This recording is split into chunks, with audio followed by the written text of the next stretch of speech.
नमस्कार प्रिय दर्शकों, आप देख रहे हैं ज्योतिष मंत्रा।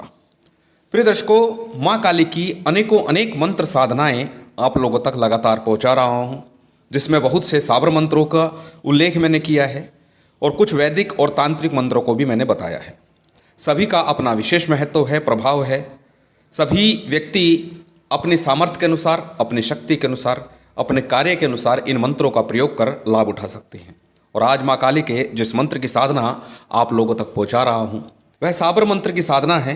परंतु इस कलिकाल में इस साधना को करने का साहस बहुत ही कम लोग दिखा पाते हैं। प्रथम तो इस साधना को सुनकर लगता है कि ये कोरी कल्पना है। दूसरा, ये कठिन और भयावह साधना है, इसलिए भी लोग इसको करने से कतराते हैं, क्योंकि यह साधना है अदृश्य होने की साधना। अब अदृश्य होने का नाम सुनकर के ही लोगों को लगेगा ये कोरी कल्पना है। परंतु प्रिय दर्शकों, जब हम कार्य सिद्धि की बात करते हैं, रोग निवृत्ति की बात करते हैं, या अन्य कोर्ट कचहरी से मुकदमों की राहत की बात करते हैं, तब साधनाएं करते हैं, उनके मंत्रों का जप करते हैं, तो हमें राहत मिलती है, हमें लाभ मिलता है। तो ये भी मान लीजिए कि साबर मंत्र की ये साधना जो अदृश्य होने की है, या हवा में ही कुछ वस्तु प्राप्त करने की साधना भी होती है, ये साधना भी कोरी कल्पना नहीं है। इन साधनाओं का उल्लेख पौराणिक ग्रंथों में मिलता है और वह सत्य है। क्योंकि जब आप अन्य साधनाओं से लाभ उठा रहे हैं तो निश्चित मानिए कि ये साधना भी असत्य नहीं है, कोरी कल्पना नहीं है। और यही कारण है कि इस साधना को सफल बनाने के लिए जो मुख्य चीज़ होती है किसी भी साधना को सफल बनाने के लिए, वह होता है उस साधना या उस देवता के प्रति दृढ़ विश्वास। और जब हमें लगता है कि ये साधना कोरी कल्पना हो सकती है, ऐसा कुछ हो ही नहीं सकता, तो यही साधना के पतन का कारण बन जाता है, साधना की असफलता का मार्ग खोल देता है। और इसीलिए कहा कि इस साधना को बहुत कम लोग कर पाते हैं, क्योंकि प्रथम सुनते ही इस साधना को लगता है कि ये साधना कैसे हो सकती है। दूसरा, ये साधना भयावह है। इस साधना को करने से मन में भय उत्पन्न होता है, डरावनी साधना है। और यही कारण है दूसरा कि लोग इसको करने से डरते हैं। और इसी अविश्वास, भ्रम और भय की स्थिति ही इस साधना को असंभव बना देती है। इसलिए यदि आप साधना को संपन्न करना चाहते हैं, इस साधना में पूर्णता प्राप्त करना चाहते हैं, तो सबसे पहले पूर्ण विधान को जान करके, मन को एकाग्र करके, पूर्ण विश्वास के साथ, पूर्ण श्रद्धा के साथ इस साधना को करने का प्रयास करना। चलिए अब और अधिक विलंब न करते हुए चलते हैं साधना के विधान पर। जानते हैं किस प्रकार से इसकी साधना करनी है, किस प्रकार से इसका विधान है, किस दिन से इस साधना को करना है। सबसे पहले जानते हैं किस दिन से इस साधना को आरंभ कर सकते हैं। इस साधना के लिए एकमात्र एक दिन निश्चित है, और वह दिन है कृष्ण पक्ष की चतुर्दशी तिथि और शनिवार। यानी शनिवार का दिन हो, चतुर्दशी तिथि हो और कृष्ण पक्ष हो, अर्थात अमावस्या से एक दिन पूर्व इस साधना में संलग्न होना है। और हमेशा बोलता हूँ, जब भी किसी साधना को करें, उस देवी के मंदिर में, उस देवता के मंदिर में जाकर के साधना की सफलता के लिए निवेदन करना है, भोग भेंट अर्पण करना है और तत्पश्चात साधना में प्रवृत्त होना है। तो माँ काली के मंदिर में शनिवार के दिन जाइएगा और उनसे निवेदन कीजिए कि आज से मैं इस साधना को संपन्न करने जा रहा हूँ, मेरी साधना में सहायता करें।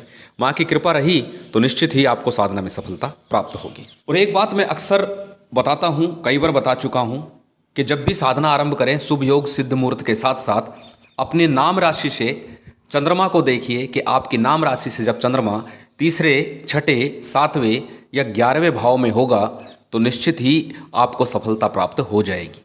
तो ये जरूर देखिए आपकी राशि से, आपके नाम से चंद्रमा उस दिन किस राशि में, किस भाव में गोचर कर रहे हैं। इस साधना के लिए जो स्थान है वह घर का स्थान बिल्कुल नहीं होगा। इस साधना को घर में बिल्कुल नहीं करना। या तो महाकाली के मंदिर में इस साधना को संपन्न करना है, या फिर किसी शमशान भूमि में ही इस साधना को संपन्न करना है। साधना के लिए उत्तर मुख होकर के ही इस साधना को संपन्न किया जाएगा। जब मंत्र जप किया जाएगा तो उत्तर मुख आपका होना चाहिए, अर्थात आपका मुख उत्तर में, माँ काली का जो चित्र आप रखेंगे उसका मुख दक्षिण में होना चाहिए। माँ काली के चित्र के साथ साथ माँ काली का यंत्र भी आपको रखना है जो प्राण प्रतिष्ठित हो। रुद्राक्ष की या काले हकीक की माला का प्रयोग आपको इसमें करना है। दोनों में से जो भी माला आप प्रयोग कर रहे हैं वे प्राण प्रतिष्ठित हो। प्राण प्रतिष्ठा विधि के संदर्भ में पूर्व में एक वीडियो में डाल चुका हूं, जिसका लिंक आपको डिस्क्रिप्शन में मिल जाएगा। उस विधि से बड़ी सरलता से आप प्राण प्रतिष्ठित कर सकते हैं माला को, यंत्र को। इसके साथ आपको इस साधना के लिए जो सामग्री चाहिए वह होगी आँख की रुई, यानी आंकड़े की रुई। आंकड़े के अंदर जो रुई निकलती है वो रुई चाहिए।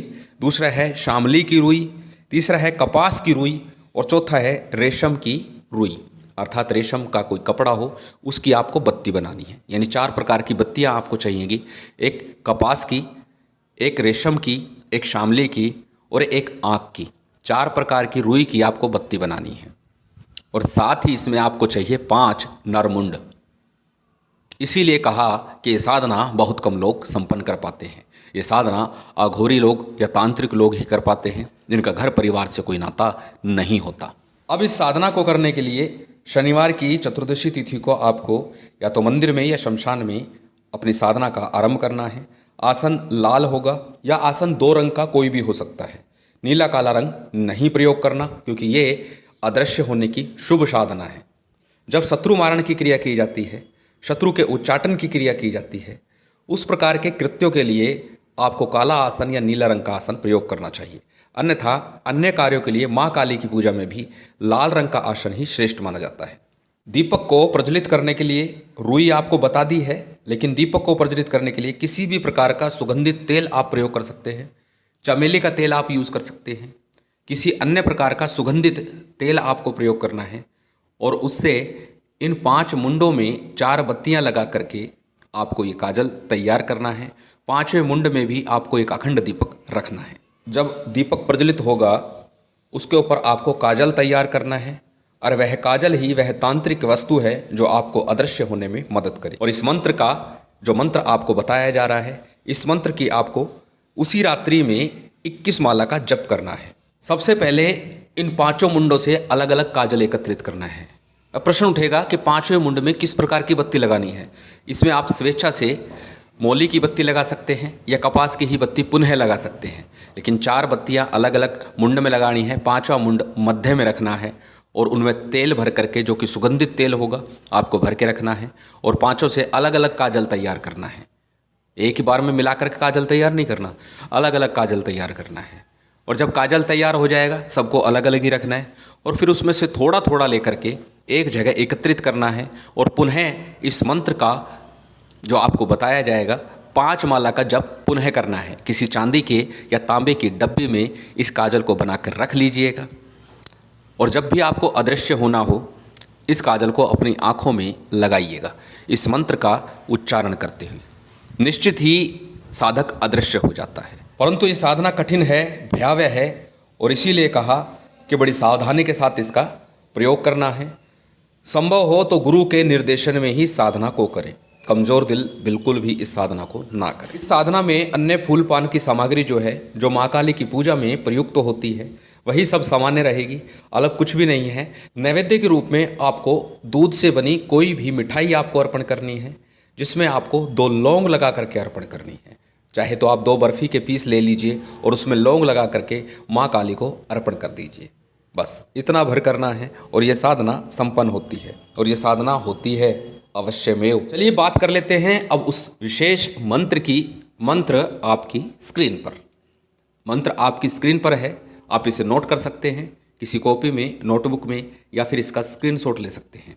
मंत्र बहुत बड़ा नहीं है। मंत्र आप देख रहे हैं। मंत्र इस प्रकार है, ओम हूम फट काली काली माँ शोणितम खाद्य खाद्य देवी माम पश्यतु मानुषेति होम फट स्वाहा। ये मंत्र है। मंत्र बड़ा नहीं है, बड़ी सरलता से आप इसे याद कर सकते हैं। याद करने के बाद ही साधना में प्रवृत्त होइएगा। महामाई की कृपा आप पर बनी रहे, यही कामना है। उम्मीद करता हूँ ये जानकारी, ये वीडियो आपको अच्छी लगी होगी। यदि अच्छी लगी हो तो कृपया लाइक कीजिएगा, शेयर कीजिएगा। यदि आप चैनल पर नए हैं तो सब्सक्राइब कर बेल आइकन बटन दबा दीजिएगा। जय माता दी, जय श्री राम।